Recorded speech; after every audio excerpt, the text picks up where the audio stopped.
Bueno, hoy vamos a analizar ya lo que son uno de los derechos más llamativos que tenemos.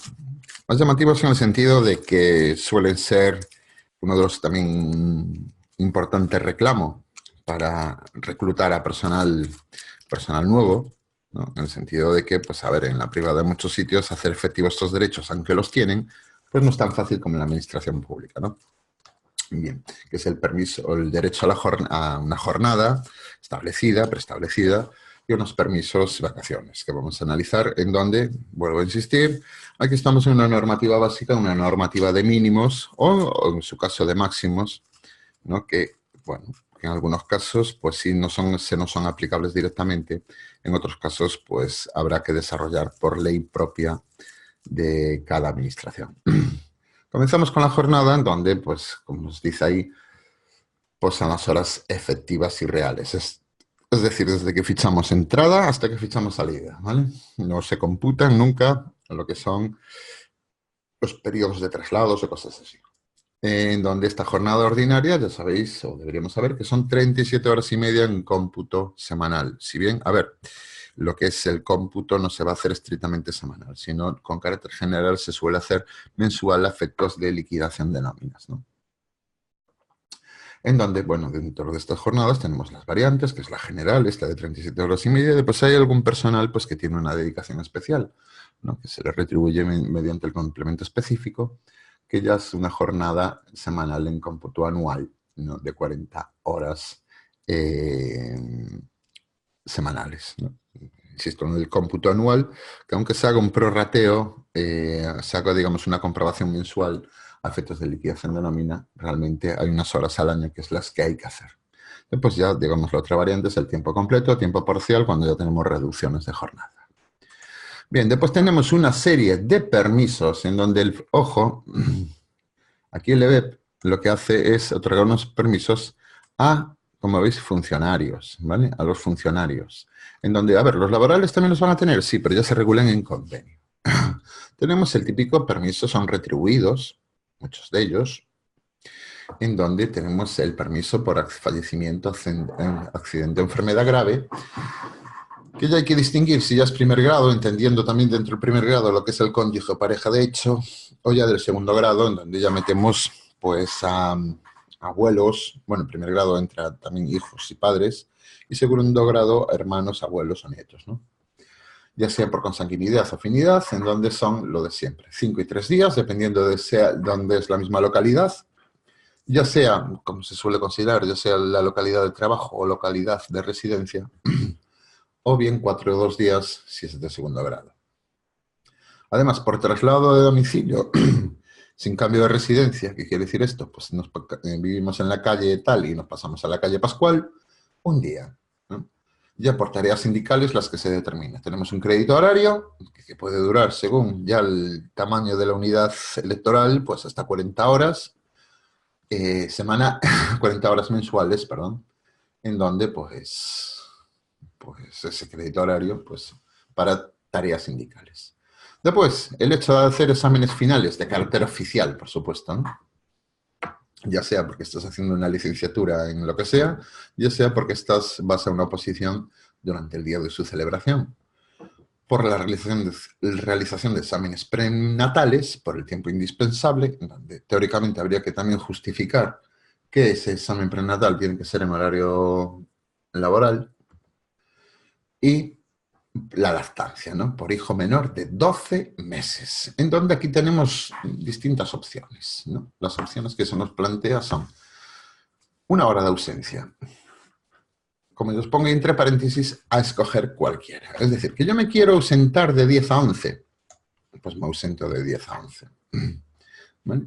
O una reducción, siempre retribuida, evidentemente, de una hora al inicio, una hora al final, o media hora al inicio y otra media hora al final, es decir, una hora de ausencia. Esta opción, ¿cómo se podría resumir? Pues mira, tienes una hora a lo largo del día y distribúyela como te dé la gana, porque puedes distribuirla como tú quieras.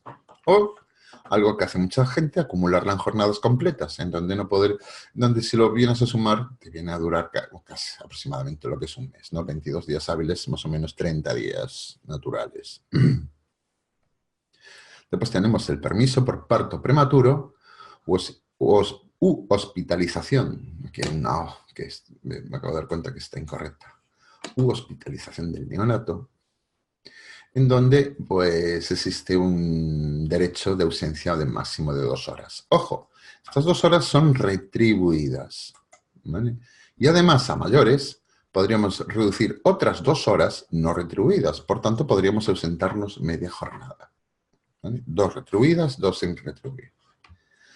Además tenemos la guarda legal, es decir, estamos a cargo de un menor de 12 años o de una persona mayor discapacitada que requiere cuidados especiales o cuidados directos de parientes hasta el 2.º grado que viven contigo, no se valen por sí mismos y no, evidentemente no tienen retribuciones propias, es decir, a ver, sí pueden tenerlas, pero digamos unas pensiones mínimas, ¿no? Si ya tienen una buena pensión, normalmente esto no te lo van a autorizar. En donde tienes derecho a una reducción de jornada, normalmente hasta la mitad, suele ser, con reducción de retribuciones que corresponden, es decir, proporcional.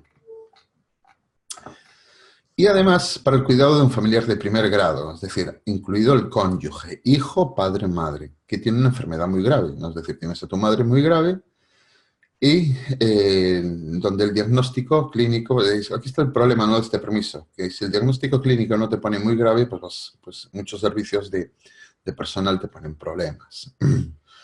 Si pone muy grave, desde luego, ¿no? Pero si no, vas a tener, eso ya va por cada barrio en donde pues te puedes encontrar con situaciones en donde sí te los dan, aunque no ponga muy grave, y en otros no. El EBEP, desde luego, dice que tiene que poner grave, muy grave, perdón. No valdría grave. En donde, como veis, tenemos derecho a una reducción de jornada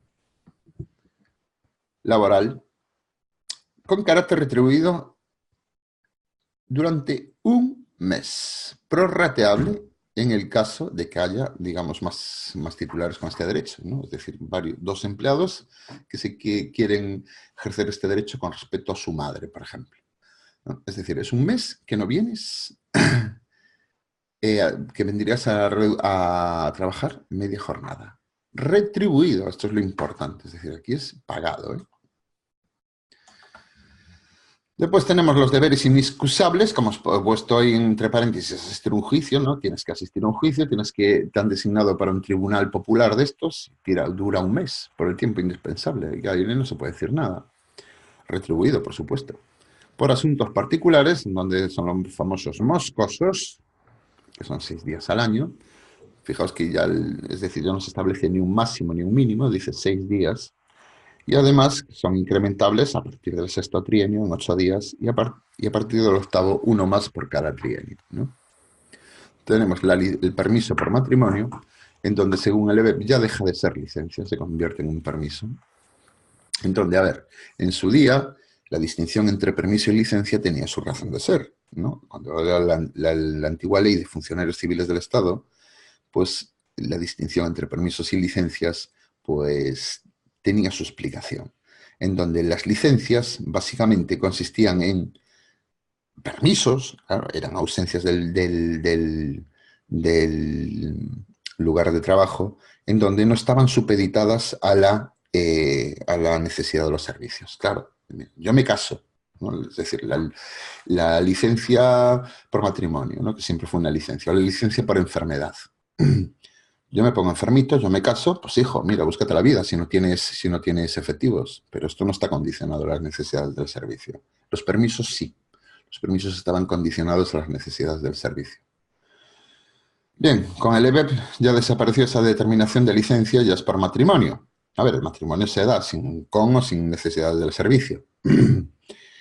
Pero ¿a qué se debe este cambio? Pues precisamente a la desaparición, ya en la 3084 ya se empezaron a introducir nuevos permisos que, digamos, desvirtuaban un poquito lo que era esta definición de diferencia entre licencia y permiso. ¿De acuerdo?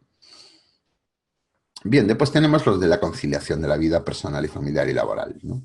en donde el permiso por parto, que es un derecho de la funcionaria, a día de hoy está en 16 semanas según el EBEP. Después nos vamos a encontrar con leyes que van a ampliar, ¿eh? Bueno, pues, por ejemplo, en la Comunidad Autónoma de Galicia esto está actualmente en 22 semanas. 22, juraría, que es para este año. Sí.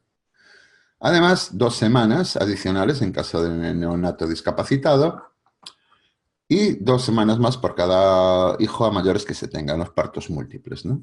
Además, si tuviésemos un parto prematuro en donde el neonato tiene que estar hospitalizado, incluso podríamos añadir 13 semanas máximas adicionales, en donde las 16 semanas computarían desde la salida del hospital. Es decir, el tiempo que está hospitalizado sería permiso, digamos, especial a mayores de nacionalidad, perdón, de parto, permiso por parto. El reparto. Solo si los dos trabajan, en caso de que solo trabaje el padre, este no tendrá derecho a disfrute, salvo muerte de la madre. Es decir, si la madre no trabaja, no hay permiso por parto. Porque estamos hablando de que las primeras 6 semanas son en todo caso, de disfrute de la madre. Y en las 10 restantes se las puede dar al padre o al otro progenitor, en donde éste puede hacer uso de ellos de forma indistinta, ¿no? Es decir, ya pueden coincidir con las 6 de la madre o no, o a continuación, como ellos quieran. Es un permiso que otorga a la madre siempre, por tanto, si la madre no es trabajadora, no tiene este permiso, salvo que fallezca. Entonces, sí, si fallece, entonces el padre, aunque la madre no trabajase, tendría este permiso de las 16 semanas. Es un permiso, además, que en cierto modo está llamado a desaparecer este permiso de dárselo al padre, por una sencilla razón. Y es que, si bien a día de hoy el permiso por paternidad ya está en el EBEP establecido en 5 semanas, ya está acordado, ¿no?, como medida precisamente de favorecer la empleabilidad de las mujeres, que los permisos de paternidad se equiparen a los permisos por parto.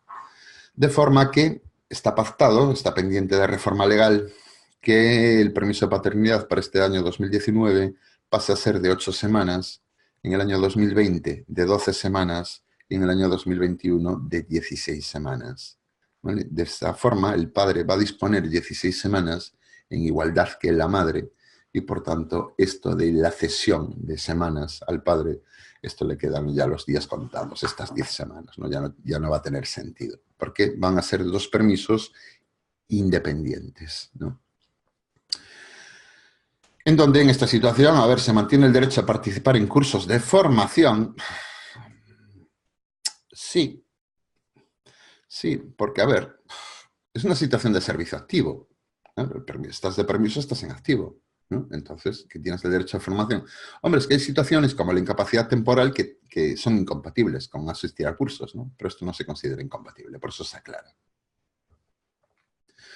Bien, siempre se ha considerado dentro del mismo permiso, pero últimamente se les da por separarlo, ¿no?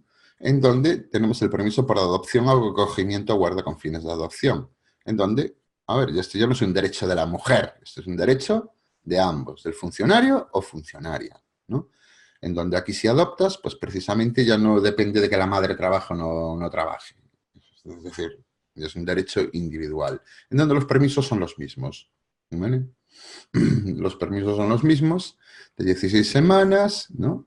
Y entonces se ampliarían 2 semanas si hubiese adopción múltiple. Claro, tiene unas variantes que son el hecho de que aquí no hay lo de las 6 semanas obligatorias para la madre, no de posteriores, inmediatamente posterior al parto, para su recuperación, ni hay el tema de la cesión de las 10 semanas, ¿no? Porque esto no es un permiso exclusivo de la madre. Claro, si los dos, digamos, hiciesen uso del derecho, pues, porque son funcionarios, se debería, digo, ¿vale?, prorratear, ¿vale? Estas 16 semanas. Aunque la ley no lo diga, ¿eh? En donde, ojo, aquí se computan siempre desde la resolución judicial ya por la que se declara la adopción o, digamos, la decisión administrativa previa en donde ya se declara la guarda, ¿no? Es decir, que está contigo ya con fines de adopción. en donde, cuando es acogimiento temporal, ¿no? Es decir, cuando estamos hablando de estas situaciones en donde acoges a saharauis o cosas así, en esos casos solo requiere de decisión administrativa, claro. Y para tener derecho a este permiso, este acogimiento tiene que ser por lo menos de un año, ¿de acuerdo? Es decir, estos acogimientos típicos que hace mucha gente, ¿no? De en verano, pues acoger a gentes de otros países, eso no daría este derecho. Bueno, los derechos son después de las 16 semanas, 2 si el niño es discapacitado, 2 más por cada adopción múltiple y la fecha elegida, pues claro, aquí ya no tenemos la fecha de referencia del parto, se puede elegir, ¿no? Y como os dice, sí que lo decía, no me acordaba, se pueden repartir el periodo de descanso de forma simultánea, sucesivo o juntarlo los dos en el mismo momento. ¿Qué pasa si tenemos que ir a China a adoptar un chinito? Pues 2 meses adicionales a las 16 semanas, percibiéndose así las retribuciones básicas, ¿vale? Y en este caso el permiso incluso lo podríamos iniciar hasta con 4 semanas antes de la resolución judicial o decisión administrativa ya de acogimiento. Bueno, cuando es internacional ya normalmente ya vienes con el adoptado, normalmente.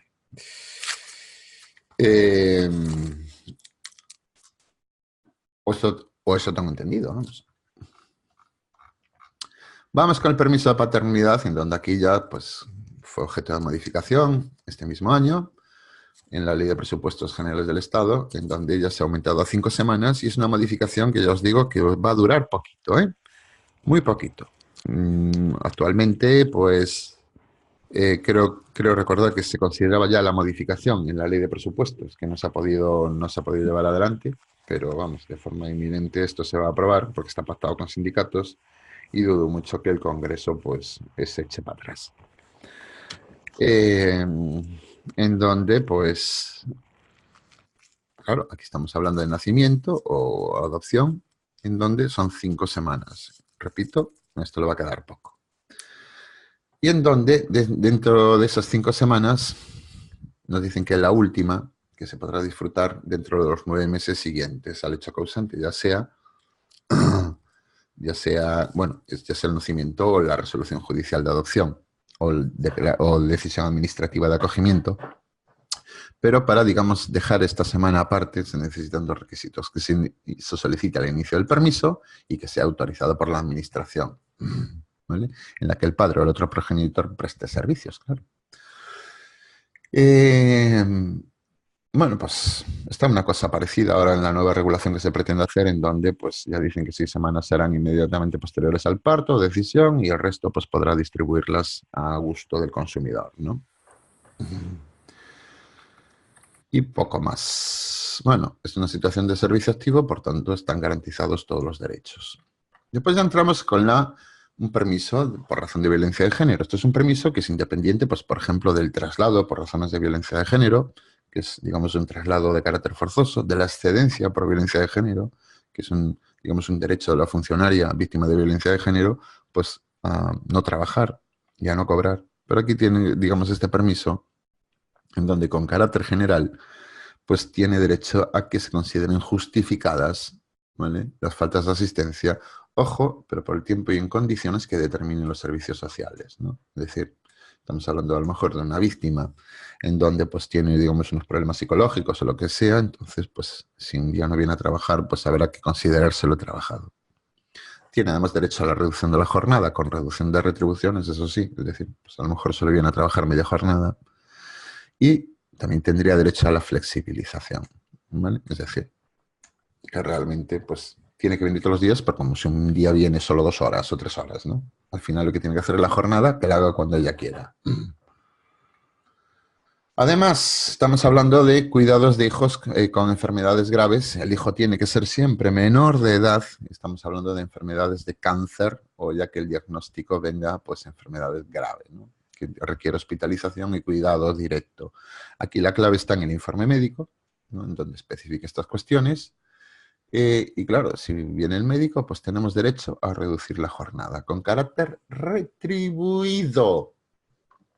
Incluso se puede acumular en jornadas completas, porque claro, a veces a mí no me vale de nada irme de jornada. Entonces, pues mira, si tengo derecho a medias jornadas, pues acumularla en jornadas completas durante un tiempo establecido, ¿no? Eh, esto ya nos dice, esto tendrá que ser objeto de desarrollo, claro. Y si los dos progenitores trabajan, ambos tienen derecho a la reducción, pero solo uno de ellos a cobrar. El otro, pues realmente tendría derecho a cobrar una prestación de la Seguridad Social que está establecido para estos casos.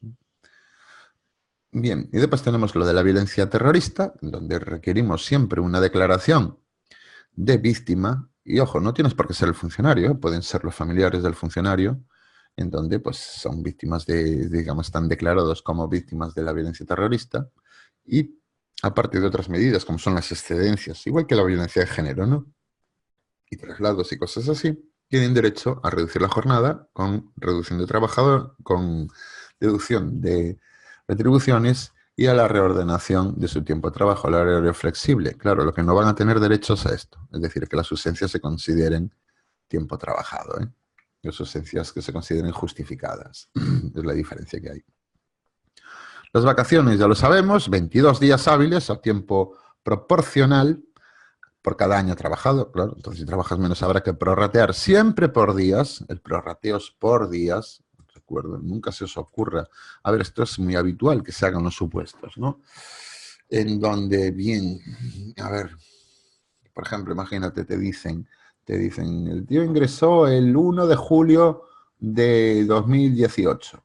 Vale, calcúlale, pues, las vacaciones, ¿no? Pues tú dices, si a 365 días, perdón, si a 12 meses le corresponden 22 días, pues a 6 meses le corresponderán 11.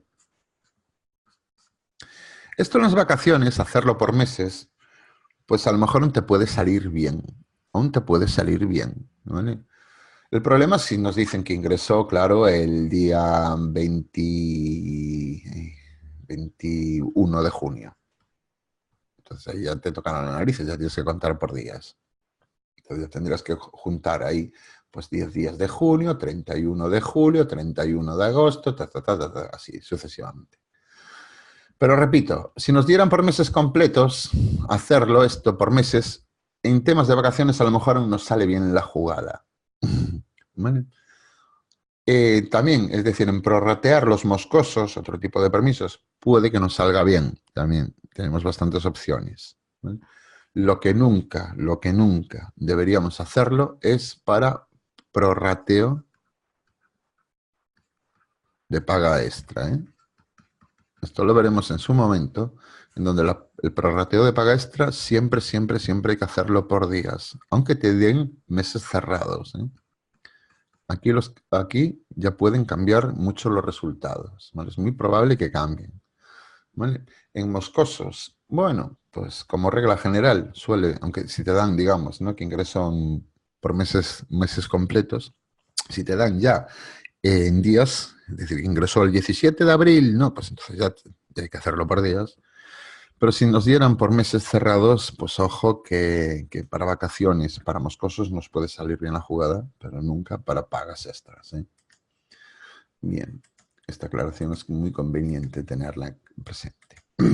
Bueno, los 22 días y además ya sabemos que después tenemos los canosos que al cumplir 15 años de servicios, un día más, ¿no? 15 años de servicios, 20 años de servicios otro, 25 otro y 30 otro. Máximo 4 días adicionales, es decir, como máximo podemos tener 26 días hábiles. Y ya lo que es el personal laboral, pues estos que hacen el convenio. El convenio, lo que nos oponga la EBEP, pues aplicable, ¿vale? Y el propio Estatuto de los Trabajadores, que bueno, yo os digo que muchas de las cosas que vienen aquí vienen en el propio Estatuto de los Trabajadores, igual, ¿eh? Bien, y vamos con otra cuestión importante, que son el tema de los deberes de los empleados, el código de conducta. Bien, lo primero que me gustaría mencionar aquí es el tema de la aplicabilidad de esta parte, ¿vale? En donde, ojo, que el EBEP, el Estatuto Básico del Empleado Público, realmente, mucho Estatuto Básico del Empleado Público, pero no se aplica a todos los empleados públicos. Y, por ejemplo, si se aplica a la mayoría de los empleados de las administraciones públicas, Pero además ni siquiera con la misma intensidad. Porque, por ejemplo, a los laborales no todo se aplica, ¿vale? Realmente, del EBEP, ¿qué es lo que se aplica a los laborales? Directamente, con carácter directo. Esto y el régimen disciplinario. Esto y el régimen disciplinario. Después, los laborales tienen su sistema de permisos, su sistema retributivo, su sistema de situaciones administrativas, sus sistemas de provisión, que aunque son muy similares a los nuestros, pues evidentemente tienen su regulación aparte en el Estatuto de los Trabajadores y en el convenio. Pero esto le es directamente aplicable. Ojo, que por ejemplo es que yo aquí lo hago de una forma un poquito concreta, pero lo pongo para que se entienda, ¿no? Para que distingamos los principios éticos de los principios de conducta. ¿Vale? A ver, esto es una pregunta, pues, suele ser, lo he visto más de una vez, ¿no? ¿Cuál de estos es un principio ético? ¿Cuál de estos es un principio de conducta? ¿Cuál de estos no es? ¿Vale? Cosas así. Es una pregunta muy habitual. Bien, entonces, a ver, aquí hay distintos métodos que, como podemos afrontar este tipo de preguntas. Lo tenéis aquí en este listadito, ¿no? En donde, pues eso, se nos cuentan aquí las cosas de una forma muy uno u otro. Bueno, aquí entonces podemos estudiarlos, evidentemente. Me los estudio y venga, pimba, pimba, pimba para adentro. Segunda opción. A ver, aquí hay 12 supuestos, aquí hay 11. Venga, me estudio los 11. Entonces, los que no sean de conducta, claro, que me lo sé, serán éticos. Buena opción también, ¿no? Y después tenemos la opción deductiva, ¿no? Una opción deductiva que, por ejemplo, yo es la que utilizo aquí, y es porque yo cuando era opositor era la que utilizaba. ¿Vale? Normalmente os puedo decir que me resultaba, ¿vale? En donde aquí yo os explico, digamos, cómo podemos deducirlos. Deciros que no es un método fiable al 100%, es decir, aquí nos vamos a encontrar con un par de ellas que te dan a inducir que podrían ser de conducta, ¿vale? Pero salvo ese 2, 3, como mucho que pueda haber, el resto se deducen. En donde los principios éticos que debemos respetar, los debemos respetar por el mero hecho de ser funcionarios, por el mero hecho de haber sido nombrado funcionario. Mientras que los que vienen aquí únicamente son exigibles cuando estoy sentadito en mi puesto de trabajo. ¿Vale? Entonces, por ejemplo, tratar a todos con respeto cuando estoy en mi puesto de trabajo, porque yo en la calle hago lo que quiero. Hacer mis tareas de forma diligente, por supuesto, porque cuando estoy en la calle, no. ¿Obedecerán las instrucciones? Por supuesto. ¿Informarán a los ciudadanos? ¿Administraremos los recursos con austeridad? ¿Velaremos por la conservación, es decir, que no nos roben el material? ¿Rechazaremos cualquier regalo o trato de favor que vaya más allá de los usos habituales? Es decir, que me regalen una cajita de bombones de Ferrero Rocher, pues me parece muy bien, pero más ya no. ¿Garantizarán la constancia permanente de los documentos? Es decir, velaremos por que los documentos no se destruyan. ¿Mantendrán actualizada su formación? Por supuesto. ¿Observarán las normas de seguridad y laboral en el puesto de trabajo? Por supuesto. ¿Harán propuestas de mejora y garantizaremos la atención al ciudadano en la lengua que lo solicita, siempre que sea oficial? Pues por supuesto, porque fuera de mi puesto de trabajo yo hablo lo que me dé la gana. Como veis, estos no ofrecen ninguna duda. La conducta me es exigible en mi puesto de trabajo. Ahora, la ética me es exigible por el hecho de ser funcionario, ¿vale? Ya sea en el puesto de trabajo o incluso fuera de él, ¿vale? En donde por ser funcionario tengo que respetar el ordenamiento jurídico, la Constitución y todo el ordenamiento jurídico. Esté en mi puesto de trabajo y fuera de él. Además, mi actuación perseguirá la satisfacción del interés general. Seré objetivo e imparcial en mis consideraciones, claro. Es decir, es uno de los que, por ejemplo, en mi puesto de trabajo. Sí, claro. Sí, sobre todo en mi puesto de trabajo. Pero, digamos, es algo inherente, ¿no?, a la condición de funcionario. En donde, claro, ¿por qué tengo que ser imparcial? Por el hecho de que, incluso fuera de mi trabajo, tengo que respetar unas incompatibilidades. ¿vale? Por eso, digamos, los éticos trascienden más allá de lo que es el puesto de trabajo. La actuación de los principios de lealtad y buena fe con la administración, claro, en el sentido de que no puedo realizar fuera actuaciones que perjudiquen a la administración. Respeto a los derechos fundamentales y libertades públicas, no discriminar, ¿no? En el sentido, pues bueno, pues tanto dentro como fuera, ¿no? Abstenerme cuando tenga algún interés particular. Tú dirás que te abstienes de conocer un expediente. No, pero ojo, tú también tienes que abstenerte de actividades privadas, precisamente, que impliquen, digamos, una vulneración de esa imparcialidad, ¿no? No aceptarán tratos de favores. Claro, aquí estamos hablando de que te vienen a tu puesto de trabajo y te regalan una caja de bombones. Aquí estamos hablando de que te vienen a tu casa y te regalan, digamos, una cesta de Navidad. ¿Vale? Esto es ética. No, no, no.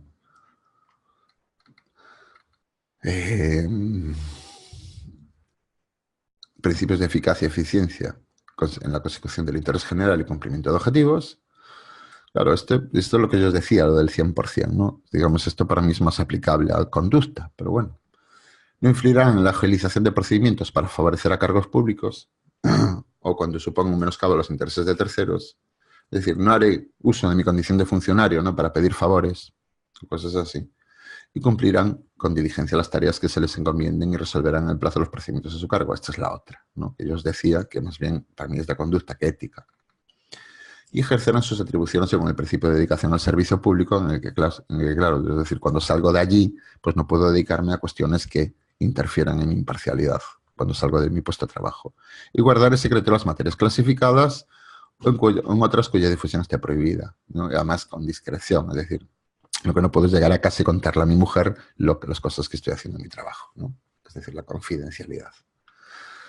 Como veis, responden, digamos, a un criterio muy nítido, ¿no? En donde yo os digo, lo que yo os decía, ¿no? Es decir, salvo que hay un par de ellas, que son esta y esta, la 8 y la 10, donde lo mires por donde lo mires, ¿no? Yo lo veo más como de principio es decir, principio de conducta, que iba a decir de actuación, ¿no? Más que de ético. Salvo esos dos, el resto son de una deducción para mí muy nítida, en el sentido de que, a ver, te preguntan y entonces tienes que imaginarte sentado en tu puesto de trabajo y decir, esto que me están diciendo aquí, ¿me lo pueden exigir estando aquí sentado? O me lo pueden decir, incluso me lo pueden exigir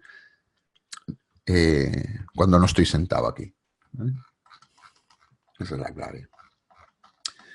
Bien, y pasamos ya al análisis del acceso, la adquisición y pérdida de la condición de empleado público, en donde los principios que vemos ahí ya los vemos, muchos ya los conocemos por la Constitución, que es el de la igualdad, el mérito y capacidad. Os recuerdo que la igualdad está en el artículo 23, el mérito y capacidad en el 103, además en donde tenemos que las convocatorias y sus bases, para fomentar la concurrencia, tienen que ser públicas y los procesos tienen que ser transparentes, se tienen que publicar, ¿no?, todas las actuaciones que se vayan realizando.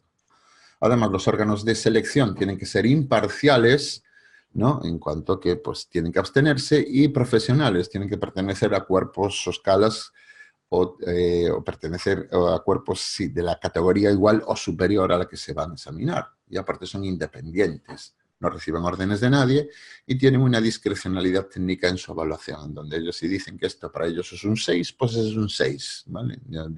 Tú dirás lo que quieras. Pero eso sí, tienen una obligación de adecuar precisamente al contenido de las funciones que vayas a realizar, las pruebas que vayas a realizar, ¿no? Es decir, lo que no tiene sentido es que en un cuerpo administrativo no te pongan a hacer razonamientos jurídicos. No. Y los procesos deben ser ágiles, ¿no?, rapiditos. ¿Qué requisitos hay que tener? Pues hay que ser nacionalidad española o extranjeros, pero estos ya con limitaciones, ¿no? Dentro de los extranjeros ya analizaremos el caso de los comunitarios, que es especial.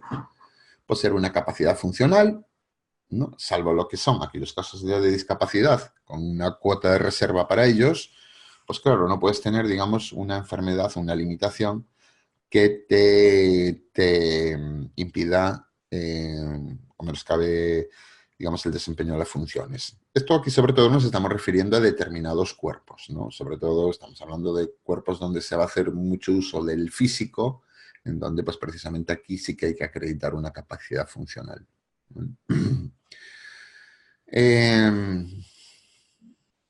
Claro, esto plantearía otros problemas, ¿no? ¿Qué pasa si yo tengo una discapacidad, pero no llego a ser discapacitado, ¿no? Tengo una limitación, pero sin que se me reconozca la discapacidad. ¿Qué pasa? Por eso ya no me vas a nombrar funcionario. Sin embargo, a los discapacitados sí. Se pasa un juicio y lo ganas por todos lados, ¿no? La edad, mayor de 16 y no llegar a la jubilación forzosa. Todo esto conforma la famosa, lo que es capacidad, ¿no? Después se va a requerir una solvencia, que es tener una titulación exigida y no tener, evidentemente, no tener prohibición para ingresar en la administración pública. Es decir, no haber sido separado mediante expediente disciplinario o bien no haber sido inhabilitado. La nacionalidad. Solo los españoles podemos realizar tareas que impliquen realización de poderes públicos o salvaguarda de intereses generales. Estamos hablando de actuaciones que impliquen ser agentes de la autoridad, realizar labores de inspección, labores de participación en procedimientos tributarios, sancionadores, procedimientos en definitiva donde se ejercen potestades públicas, realizar labores de registro, certificación, dar fe, todo eso está reservado a nacionales. Ahora bien, en el resto de tareas, es decir, estaríamos hablando de ordenanzas, incluso muchos auxiliares administrativos, por supuesto los laborales, además, en donde el resto de funcionarios, en un resto de funciones se admiten extranjeros, en donde los de la Unión Europea o los del espacio de libre circulación de trabajadores, como son Noruega, Liechtenstein, Suiza, Islandia, pues esos, digamos, no tienen mayor requisito. Incluso, digamos, tienen un régimen especial en donde se amplía a sus cónyuges e hijos, ¿no? Ojo, estoy hablando del caso de, por ejemplo, un chinito o una chinita que está casado con un francés, ¿no? Claro, la chinita es china, no es francesa, pero al estar casado con el francés y convivir con él, tendría el derecho también a participar en las oposiciones. Y además, iríamos al caso de que, por ejemplo, esa chinita tiene un hijo chino que no es hijo del francés, pero convive con el francés. Él también, si es menor de 21 años, podría acogerse a este régimen, que es lo que os explican aquí en los apartados cónyuges o descendientes, ¿no? Ya, mientras que para ser laboral, el laboral solo se exige que tenga permiso de residencia, ¿no? Porque, ojo, estamos hablando de que estos comunitarios incluso podrían ser funcionarios siempre y cuando, pues, sea, no impliquen las labores de determinado poder administrativo, ¿no? Porque Dios dice extranjeros cuando sean de la UE, ¿no? Porque después, si para laborales, simplemente permiso de residencia, tener una residencia legal en España.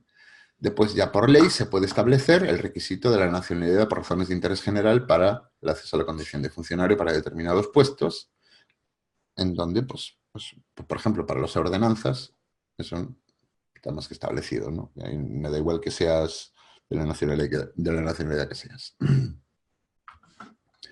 Bien, tenemos después el tema de la discapacidad, en donde aquí existe una reserva de plazas, existe una cuota, un cupo, de no inferior al 7%, ¿vale? Que se tiene que cubrir en el total de la oferta, ¿vale? Esto es importante, en donde al menos un 2% tienen que ser de discapacidad intelectual y el objetivo de todo esto es llegar a un 2% de efectivos en el seno de las administraciones públicas. Lógicamente, si el decreto legislativo de personas con discapacidad establece que empresas de más de 50 trabajadores tienen que tener un 2% de la plantilla de discapacitados, pues la administración no va a ser menos, ¿no? Entonces ese es el objetivo. Aquí hablamos de que la oferta de empleo público, pues imaginaos que tiene 4 procesos, contempla oposiciones para 4 cuerpos, 2, 3, 4. Claro, no quiere decir que en todos los cuerpos tiene que haber un 7%, me da igual. Aquí a lo mejor no hay reserva ninguna. Aquí todo es turno libre, ¿no? Yo mientras aquí, por ejemplo, aquí saco un 50% de turno discapacitado, aquí el rollo es cumplir con ese porcentaje, pero a nivel general, no cuerpo por cuerpo, ¿eh? Que ese es uno de los mayores errores que se suelen cometer en esta materia. Y ya los sistemas de selección ya lo sabemos, ya lo sabíamos o deberíamos saber, son los de toda la vida, ¿no? La oposición, que consiste, que se pueden utilizarse, es la oposición que consiste en la superación de las pruebas y la prelación de los candidatos en los términos de la corrección de esas pruebas. El concurso oposición, en donde además de realizar esas pruebas que implican una acreditación de una capacidad, pues se van a acreditar unos méritos, una valoración de méritos, en donde, pues ojo, esta prueba, esta fase de concurso nunca puede ser determinante por sí misma, ¿no? Es decir, es necesario aprobar la oposición para pasar a la fase de concurso. Y además, para el personal laboral, también se puede permitir lo que es el sistema selectivo del concurso a secas, es decir, solo valoración de méritos. Es un procedimiento muy utilizado, por ejemplo, para seleccionar personal laboral temporal, ¿de acuerdo? Y una regla, además, de nulidad, se implicaría la nulidad absoluta, es que un órgano de selección, un tribunal, nunca podría declarar a un número de aprobados por cuantía superior a la de plazas convocadas. Sería nulo de pleno derecho.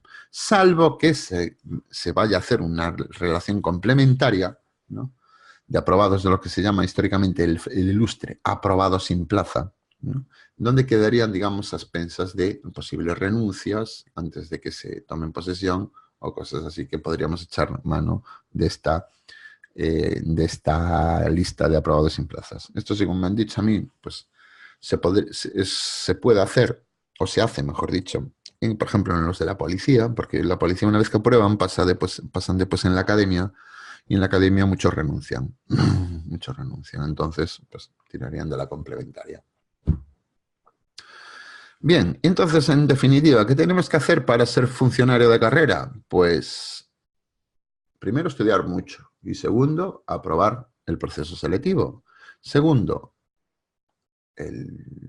la autoridad competente, es decir, el secretario de Estado de Administración Pública, nos va a nombrar y va a publicar nuestro nombramiento en el diario correspondiente. Digo el secretario de Estado de Administración Pública refiriéndome al Estado, ¿no? Pero en otros casos la autoridad competente, evidentemente. Después, una vez vas allí, acatas la Constitución o el Estatuto, y en la ajeno, claro, solo la Constitución y el resto del ordenamiento jurídico, en donde, pues eso, juras o prometes, acatar, firmas eso y te dicen, venga, a trabajar, ya te avisaremos cuando tengas que jubilarte, ¿no? Y, bueno, porque vas a tomar posesión. Normalmente esto y esto se hacen en el mismo acto, ¿vale? El acto de acatamiento y la toma de posesión. Yo por lo menos la hice. No sé los demás, pero yo la hice en el mismo día. Lo que se gana se puede perder. ¿Y cómo lo puedes perder? Por esas 5 causas. Renuncias. Ojo, la renuncia lo haces por escrito, evidentemente. Y no me hace falta que me expliques por qué, ¿eh? No, se acepta de plano. Renuncio. No te voy a pedir explicaciones. Te puedo, digamos, declarar no admisible, precisamente cuando lo que pretendes, como dice aquí, es eludir un expediente disciplinario. Dicen, no te vas tú, te voy a echar yo, ¿vale? La pérdida de la nacionalidad. Estamos hablando de que, ojo, la nacionalidad a ti nadie te la quita, la pierdes tú. ¿Por qué? Porque adquieres otra que es incompatible, ¿no? Y entonces, a ver, yo siempre cuento la historia, ¿no?, de una chica que se enamoró de un ruso, se casó en Rusia con él, entonces perdió la nacionalidad española, entonces perdió la condición de funcionaria. Estaba en excedencia, pero la perdió. Claro, después, con el paso del tiempo, el amor se vino abajo, entonces la tía se vino para España y volvió a solicitar la nacionalidad española y se la dieron. Bien, pues en este caso le será concedida la rehabilitación en la condición de funcionario. Cuando es por pérdida de la nacionalidad, si la recuperas después, pues se te será concedida. La jubilación. del funcionario, en donde puedes ser voluntario en los términos del régimen de la seguridad social que tengas. Es decir, si eres en clases pasivas, te puedes ir a los 60 años. Si eres de seguridad social, te puedes ir a los 61 años con las condiciones que se establezcan. Y la forzosa, que ya eso ya es a los 65 años y 6 meses actualmente, que te tienes que ir salvo que tengas 38 años cotizados, en donde te puedes ir a los 65 años, ¿no? Pero bueno, esto ya, pues ya sabéis, va a derivar de que de aquí al 2030, creo que es, al final derive en 67 años. Yo digo aquí, esto no es aplicable a las normas estatales específicas de jubilación, a los de clases pasivas donde tenemos un régimen especial. Esta es, digamos, la jubilación por edad, y existe otra jubilación que es por incapacidad permanente, ¿no? En donde existe la posibilidad de la propia declaración de incapacidad para el ejercicio de las funciones propias. Es decir, estamos hablando de que los médicos no te reconocen una incapacidad, pero no puedes. Entonces tú, digamos, no puedes trabajar, ¿no? Esto a veces ocurre, ¿no? En donde el equipo de valoración no te considera incapacitado, pero tú no puedes trabajar. Entonces lo pides tú. Claro, aquí no tienes derecho a pensión. Porque claro, cuando ya tienes un reconocimiento del equipo de valoración de incapacidades, ya estás jubilado y tienes derecho a una pensión de incapacidad permanente, ¿vale? ¿Qué pasa si milagrosamente te curas? Pues rehabilitación, y te tiene que ser concedida, ¿vale? En todo caso, además, podemos prolongar lo que es la jubilación hasta los 70 años de edad como máximo, ¿no? Donde aquí ya es... esto sobre todo lo hacen los de los cuerpos altos, ¿no? Porque al jubilarse pierden bastante dinero, pero los cuerpos bajitos es un poquito ridículo, ¿no? Un poco ridículo que prolonguen la jubilación a los 70 años, como digo yo aquí, cuando te aburres en casa, ¿no? Te aburres en casa, entonces vienes al trabajo y... Es algo, por ejemplo, que esto ya depende de cada administración. La Administración General del Estado sí te dejan prolongar, en la administración, por ejemplo, de algunas comunidades autónomas no te dejan. Es algo, causas justificadas, ¿no? Ausencias de cotizaciones o cosas así, no te van a dejar. Y después tenemos la pena de inhabilitación, en donde puede ser la pena principal, en donde la declara expresamente al juez en la sentencia, ¿no? Por la comisión de un delito, o accesoria, en donde ya va aparejada una pena de prisión, ¿no? La pena principal es la cárcel y después una pena accesoria que es la inhabilitación, en donde puede ser absoluta, en donde te impediría desempeñar todo empleo o cargo público o especial que ya es para un determinado cargo o empleo especificado en la sentencia, ¿vale? Pero no para otro, ¿vale? Entonces, ojo, la pena de inhabilitación, nunca la confundamos, ¿no? Con pues, algo que se va a ver, que es la separación del servicio, que eso ya es una causa de pérdida de la condición de funcionario, ¿no? Declarado por decisión administrativa por la comisión de una infracción muy grave, en donde, pues, a ver, ¿qué es esta?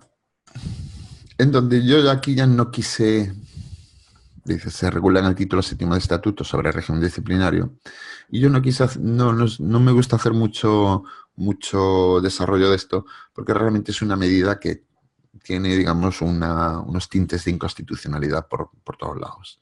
Tintes de inconstitucionalidad porque, claro, estamos hablando de una medida que se parece mucho a una decisión de un tribunal de honor, que están prohibidos por la Constitución, donde los tribunales de honor lo que hacían era declarar digno o indigno de una profesión a alguien, ¿no?